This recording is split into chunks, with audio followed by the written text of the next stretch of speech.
Buonasera e benvenuti al TG Sicilia, le principali notizie di oggi.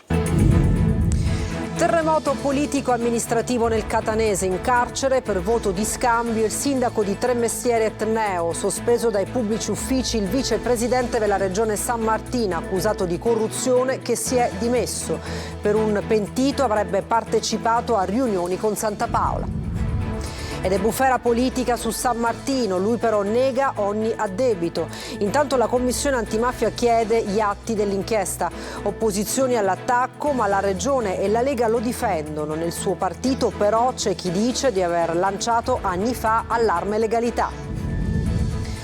Nel vortice giudiziario c'è anche Paternò, il sindaco Naso, indagato per scambio elettorale politico-mafioso, sospeso dal prefetto. E ora c'è anche l'ipotesi dello scioglimento del comune.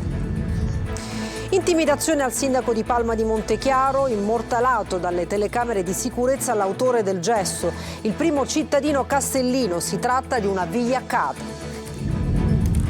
I dubbi del Ministero all'Ambiente sul ponte sullo Stretto alimentano lo scontro tra maggioranza e opposizione. Chiesta un'integrazione di documenti del progetto definitivo.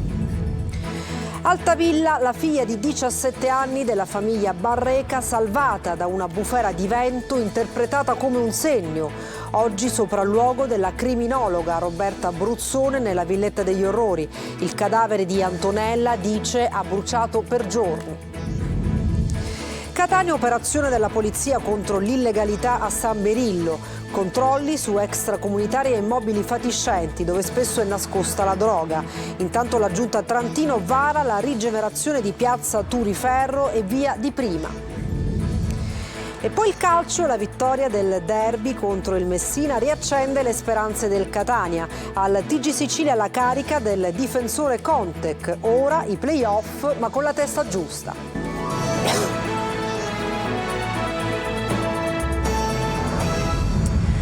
Terremoto politico-amministrativo nel Catanese, in carcere il sindaco di Tremestieri Etneo e sospeso l'ex vicepresidente della regione San Martino. Le accuse sono di voto di scambio politico-mafioso e corruzione. 11 provvedimenti, un pentito dichiara a San Martino un paio di volte a una riunione con Santa Paola. Roberta Lunghi. Ci sono le dichiarazioni di due pentiti di mafia, Silvio Corra e Salvatore Bonanno, nelle carte dell'inchiesta Pandora dei Carabinieri del Comando Provinciale di Catania, che oggi ha portato all'emissione di 11 provvedimenti, fra i quali l'arresto del sindaco di Tremestieri Etneo Santirando, sospeso dalla Prefettura di Catania e accusato di voto di scambio politico-mafioso, e la misura della sospensione dai pubblici uffici per un anno nei confronti dell'ormai ex vicepresidente della regione Luca San Martino, accusato di corruzione aggravata. Il collaboratore di giustizia Corra, in alcune dichiarazioni ritenute attendibili dalla Procura di Catania, sostiene che San Martino abbia partecipato ad alcuni incontri con esponenti di spicco del clan Santa Paola. I fatti risalirebbero al 2015. In un episodio il pentito avrebbe accompagnato personalmente Francesco Santa Paola a casa di Vito Romeo per una riunione con alcuni politici locali. Argomento di discussione l'elezione a sindaco di Rando nelle amministrative 2015. Rando sarebbe stato tra i partecipanti insieme al cognato Cosentino, candidato consigliere. Durante le riunioni i rappresentanti del clan si sarebbero impegnati a reperire voti e i politici, una volta eletti, avrebbero dovuto fornire informazioni alla famiglia mafiosa sugli imprenditori aggiudicatari di lavori ai quali poter chiedere il pagamento del pizzo. Grazie alle intercettazioni telefoniche e ambientali emersi anche gli incontri per definire in seno a un consiglio comunale di deliberare il non ampliamento del numero delle farmacie. San Martino avrebbe fatto pressione su burocrati regionali e all'ASP per ridurre il numero delle farmacie su Tremestieri, per favorire il farmacista che avrebbe dovuto portare voti, e cioè il consigliere Mario Ronsisvalle, titolare appunto della farmacia, posto oggi ai domiciliari per istigazione alla corruzione. Le ultime accuse nei confronti di San Martino si aggiungono all'imputazione di voto di scambio in merito alle elezioni europee del 2019 a sostegno della candidata del PD Caterina Chinnici, risultata estranea ai fatti. Avrebbe anche fatto avere, tramite intermediario, almeno 400 euro a un carabiniere in servizio alla Procura di Catania per fare bonifiche e raccogliere informazioni su eventuali indagini in corso. Per la Procura è un fatto indicativo di una personalità incline a commettere azioni delittuose. È una bufera che investe un politico eccellente. Vediamo le reazioni del mondo della politica. Manlio Viola. Sarà il presidente della regione, Renato Schifani, a tenere per sé la delega all'agricoltura almeno fino alle prossime elezioni, dopo che il suo vicepresidente ha rassegnato con una lettera le proprie dimissioni. Luca Sammartino è indagato per corruzione dalla Procura di Catania ed è stato sospeso per 1 anno dalle funzioni pubbliche. L'avviso di garanzia gli è stato notificato all'alba. L'accusa è appunto di corruzione nell'ambito dell'inchiesta Pandora. I carabinieri hanno bussato alla sua porta intorno alle 6, poche ore dopo che l'assessore era rientrato in Sicilia dopo aver concluso la missione a Verona, dove ha gestito la partecipazione della regione al Vinitaly. Lo stesso Schifani, però, pur manifestando fiducia nella magistratura, si dice convinto che Sammartino potrà dimostrare la propria innocenza, come lo stesso Sammartino sostiene nella lettera che gli ha consegnato, e lo definisce comunque assessore leale. Mentre la Commissione Antimafia chiede agli atti dell'inchiesta e le opposizioni attaccano dal PD a Sud Chiama Nord, passando per i 5 Stelle, la Lega, quasi per intero in realtà, fa quadrato e sottolinea la singolarità dei tempi. Per Nino Germanà il provvedimento è quantomeno intempestivo, visto che i fatti risalgono agli anni fra il 2018 e il 2020. Sammartino è l'uomo forte della Lega nell'isola. Nelle ultime 2 elezioni regionali è stato uno dei 2 campioni di voti. E adesso il militante storico della Lega, Fabio Cantarella, avvocato ed ex assessore comunale, messo da parte negli ultimi mesi, porta l'attenzione proprio su quelli che ha definito in passato i voti facili degli ultimi arrivati dentro la Lega. Parole dure le sue, non in linea col resto del partito. E nel vortice giudiziario c'è anche il comune di Paternò, dove il sindaco Naso è indagato per scambio elettorale politico-mafioso. Confermato l'appello della procura contro il mancato arresto e c'è anche l'ipotesi dello scioglimento. La porta del sindaco Naso è chiusa. Chiediamo di incontrarlo, ma dalla sua segreteria ci comunicano che è fuori sede. Non è a Paternò e comunque ha scelto la consegna del silenzio. La procura distrettuale di Catania, segnatamente il procuratore aggiunto Fonso, ha presentato appello contro la decisione del GIP Sebastiano Di Stefano Barbagallo di rigettare la richiesta di emettere un'ordinanza cautelare nei confronti del sindaco Antonino Naso, eletto con liste civiche nel giugno 2022 tra gli indagati dell'operazione Atena. Il reato ipotizzato, in concorso con 2 presunti esponenti del clan Morabido legato alla famiglia Laudani di Catania, Vincenzo Morabido e Natale Benvenga, è di scambio elettorale politico-mafioso. Che succede adesso? In caso di arresto, lo scioglimento del comune sarebbe automatico, ma potrebbe avvenire comunque. Bocche cucite in piazza, nessuna voglia di commentare. Chi invece ha voglia di parlare è sicuramente il capogruppo consigliare di Fratelli d'Italia, Alfio Virgolini. In qualità di candidato sindaco la scorsa volta, se è vero che questa cosa dovesse esistere, dico ecco, per questo forse ho perso la campagna elettorale, perché l'ho persa per pochi voti. Noi abbiamo chiesto comunque come gruppo di Fratelli d'Italia, io come capogruppo e Alberto Cardillo come presidente provinciale, l'azzeramento, cioè significa le dimissioni del sindaco dell'amministrazione e di tutto il consiglio comunale per andare a nuove elezioni, perché penso che in questo momento la città aspetti questo. E insorgono i partiti di opposizione che sollecitano il ministro dell'Interno Piantedosi affinché valuti la nomina di una commissione d'accesso. È stato immortalato dalle telecamere di videosorveglianza l'autore delle intimidazioni al sindaco di Palma di Montechiaro Stefano Castellino. Non è una bravata ma una vigliaccata. Mi auguro si costituisca le dichiarazioni del primo cittadino. Davide Sarto. A Palma di Montechiaro, piccolo comune dell'Agrigentino, una croce di cartone e 9 cartucce calibro 12 di fucile sono state trovate dal sindaco Stefano Castellino sul cancello d'ingresso della propria abitazione a ridosso di via Cangiamila. Le telecamere di videosorveglianza della zona hanno registrato quanto accaduto. Un uomo in moto giunge, indossa un casco integrale, salta giù dalla moto, appende il materiale intimidatorio al cancello e poi si dilegua.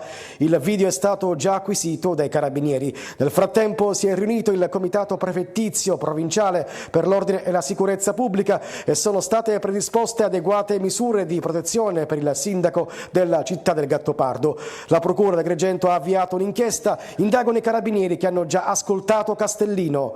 Non sembra una bravata, è evidente che c'è qualcuno dalla mente deviata che è convinto di agire o per ragioni incredibilmente antidemocratiche, cioè che è convinto che si possa esercitare la democrazia, che non è democrazia, con messaggi atavici e barbari, o altrimenti qualcuno che si è sentito leso da questa azione di legalità portata avanti negli anni. Cosa vuole dire a chi ha compiuto questo gesto? Che si deve semplicemente vergognare e non deve avere neanche il coraggio di guardarsi allo specchio, e farebbe cosa buona e giusta a costituirsi alle autorità preposte e chiedere scusa non al sottoscritto ma alla mia famiglia e alla mia città.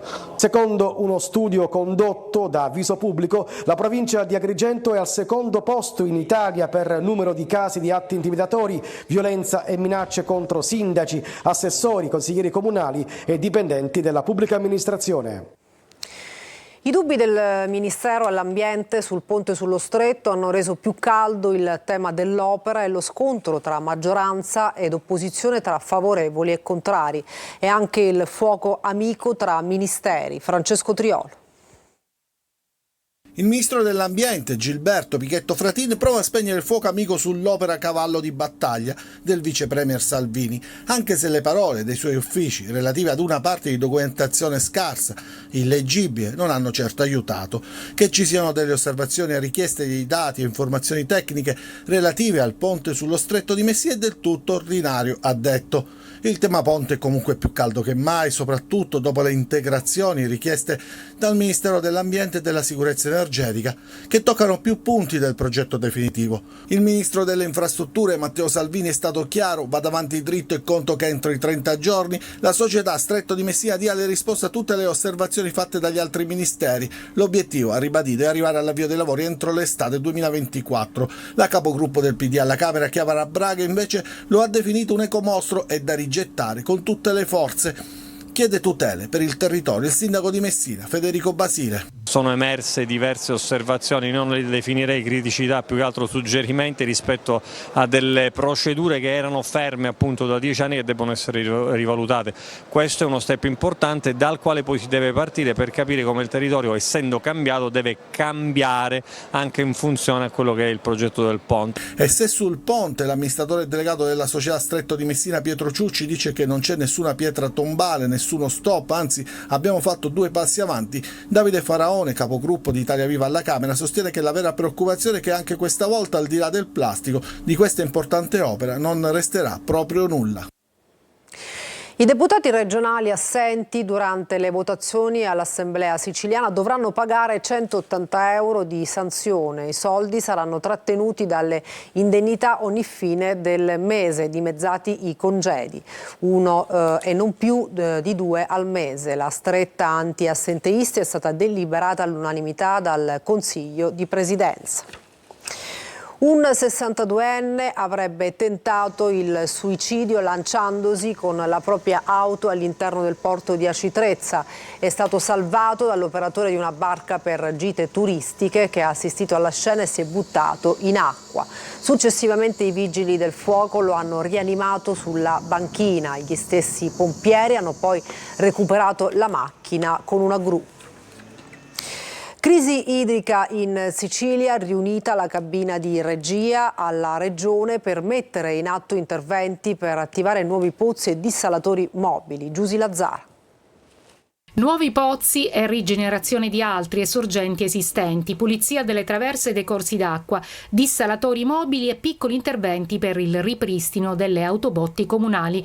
Sono alcune delle soluzioni individuate dalla cabina di regia regionale per l'emergenza idrica, riunita a Palazzo d'Orléans. La struttura, presieduta dal governatore Schifani, coordinata dal capo della Protezione Civile Cocina, ha messo a punto il piano di interventi e dei relativi costi da inviare a Roma per la valutazione dello stato di emergenza nazionale per la siccità, già richiesto dalla Giunta regionale.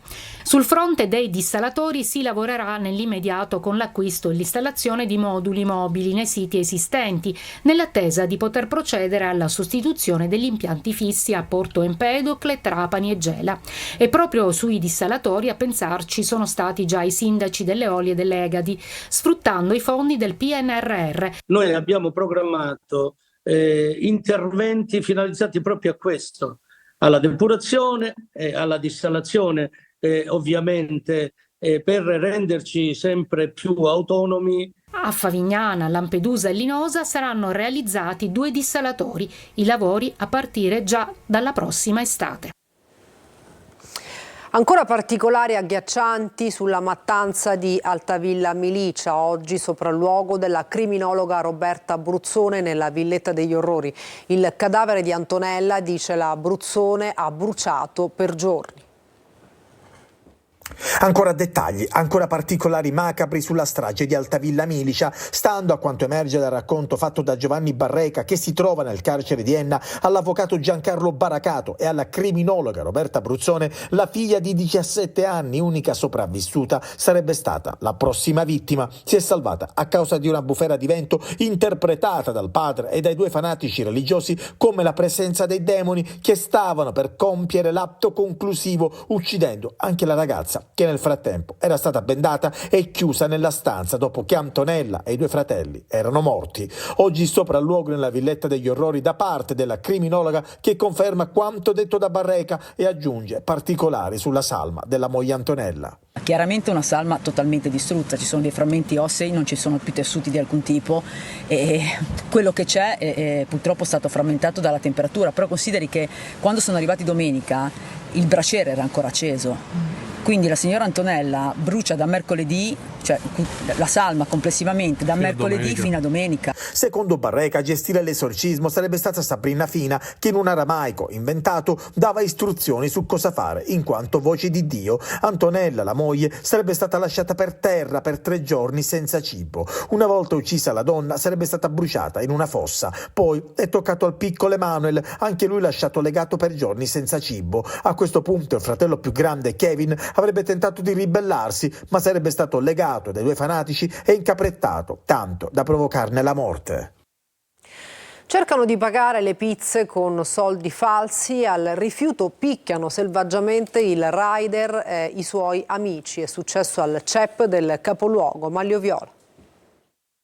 Tentano di pagare il conto al rider con denaro falso, lui si rifiuta di consegnare pizze e birre per un centinaio di euro e viene aggredito insieme agli amici che lo avevano accompagnato. È successo alle 3 della scorsa notte in piazza del quartiere CEP a Palermo. 3 amici avevano accompagnato il rider per l'ultima consegna a tarda ora. Arrivati sul posto, i giovani che avevano ordinato le pizze e le birre hanno cercato di rifilare al rider una banconota falsa e quando il ragazzo si è rifiutato di far finta di non essersene accorto è scattata l'aggressione.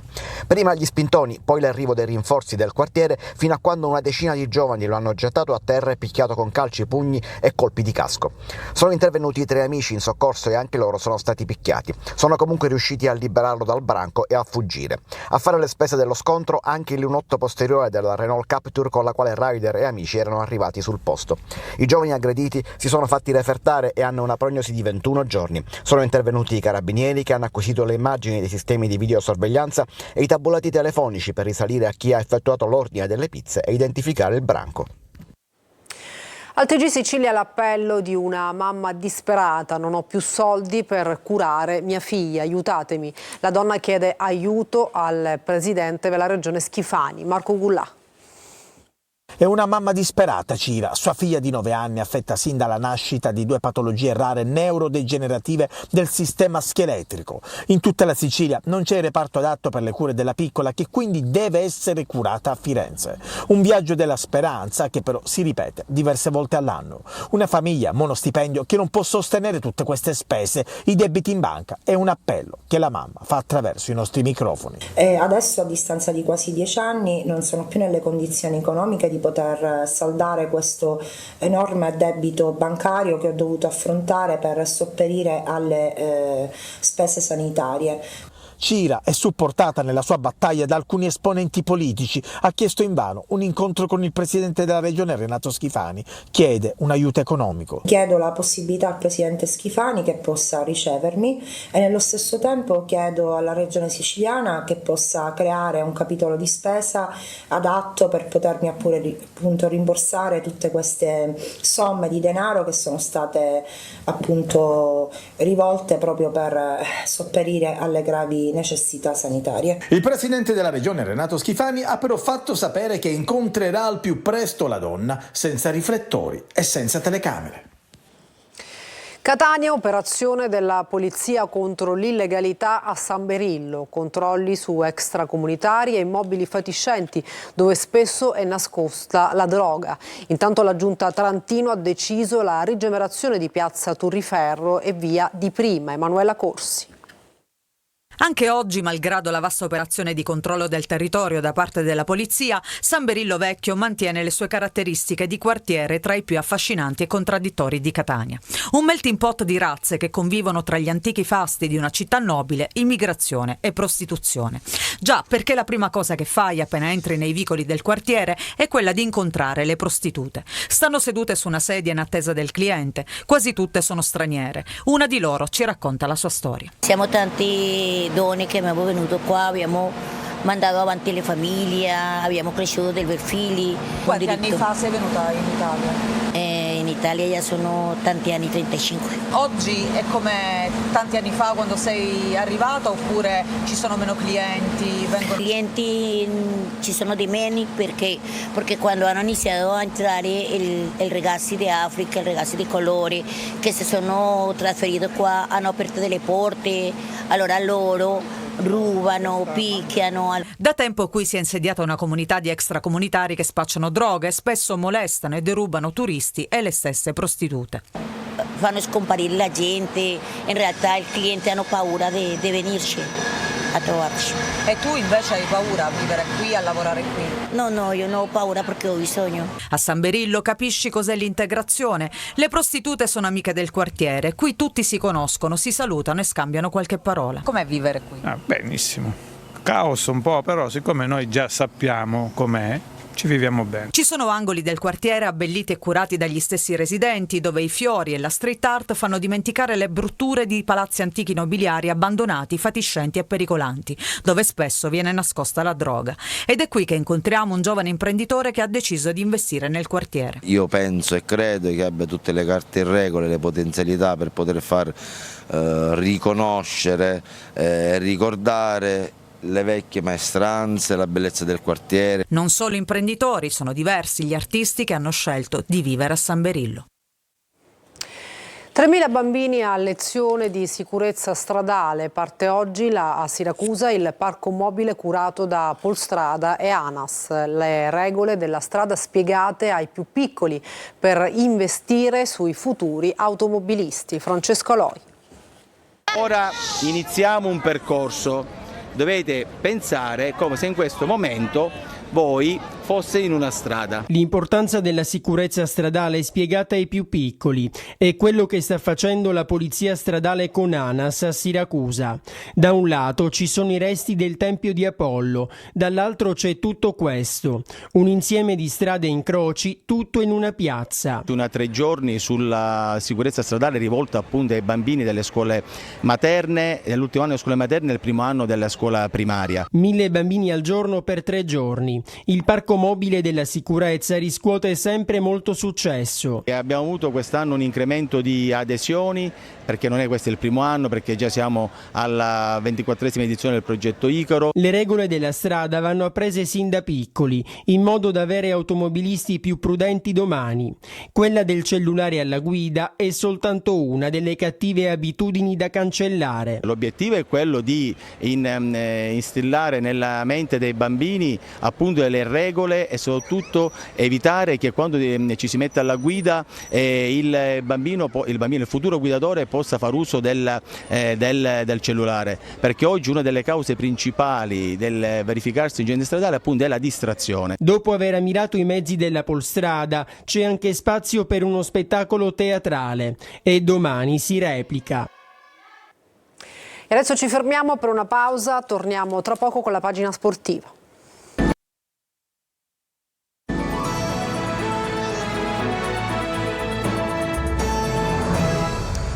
Bentornati al TG Sicilia, siamo al calcio. La vittoria nel derby contro il Messina apre nuovi scenari per il Catania. La carica del difensore Conte cora ai play-off con la testa giusta. Torino De Mana.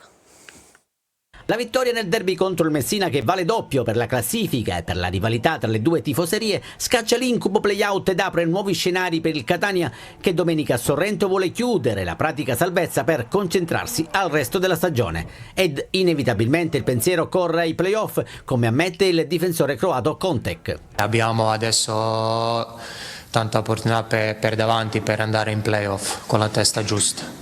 Il derby è propellente per questo finale di stagione. Quando vinci derby è bellissimo, queste 2 giornate passate bellissime, adesso è iniziata settimana nuova, subito andiamo con la testa per la prossima partita, lasciamo questa partita che abbiamo vinto dietro di noi e prepariamo tutte le cose per domenica.